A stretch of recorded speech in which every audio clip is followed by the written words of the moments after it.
ஒரு சட்டு போட்டுன்னு ஒரு முடிவு எடுத்துங்க. போலாமா? வேணாமா? நான் வேற வேல பார்ப்பேன் அப்படின்னு கூட இருக்காது. அவங்களும் வெயிட் பண்ணுவாங்க. நம்மளையும் வெயிட் பண்ண வைப்பாங்க. அப்படி இருக்கிற நபர்களுக்கு நீங்க குடுக்க வேண்டிய மலர் மருத்துவம் லார்ஜ்.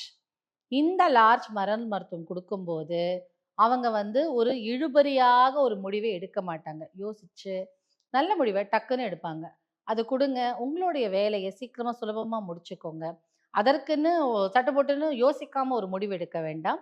யோசிச்சு அதனுடைய பிளஸ், மைனஸ் எல்லாம் பார்த்துட்டு, ஒரு முடிவு கண்டிப்பா எடுப்பாங்க. அந்த மாதிரி சில பேர் பிளஸ், மைனஸ் பார்த்துட்டே இருப்பாங்க எப்பவுமே. இப்படி நடக்கும், அப்படி நடக்கும். இல்ல கற்பனையில இருப்பாங்க. கடைசியில ஒரு முடிவுக்கே வரமாட்டாங்க. அந்த மாதிரி சட்டு போட்டுன்னு முடிவு எடுக்காம இருக்கிறவங்களுக்கு லார்ஜ் குடுங்க. உங்களுக்கு ஏதாவது ஒரு டக்குனு ஒரு டிசிஷன் எடுக்கணும். டக்குனு சொன்னா தானங்க நடக்கும். சில டைம் டிக்கெட் புக் பண்ணும்போது சீக்கிரம் சொல்லு, சீக்கிரம் சொல்லு, சீக்கிரம் சொல்லு. அப்புறம் டிக்கெட் எல்லாம் ஃபில் ஆயிடும். அந்த மாதிரி இருக்கும்போது, நீங்க லார்ஜ் குடுங்க. இல்ல அன்னைக்கு எனக்கு அந்த மூவி போலாமா? இல்ல அன்னைக்கு யாரோ வருவாங்களா? தெரியலையே! அப்படின்னு சொல்லி கடைசியில அந்த ஃபுல் ஆயிடும். அந்த மாதிரியெல்லாம் இருக்கும்போது, நீங்க லார்ஜ் எடுத்து குடுத்துருங்க. குடுக்கும்போது உங்களுக்கு டக்குனு ஒரு முடிவெடுக்கும் ஆற்றல் கிடைக்கும். இந்த லார்ஜ்ங்கிறது மலர் மருத்துவத்தின் ஒரு வகை தான். உங்க ஹோமியோபதி கடையில கிடைக்கும். அத ட்ரை பண்ணி பாருங்க. ட்ரை பண்ணிட்டு முடிவெடுக்கிறதுக்கு உங்களுக்கு ஈஸியா இருக்கும்.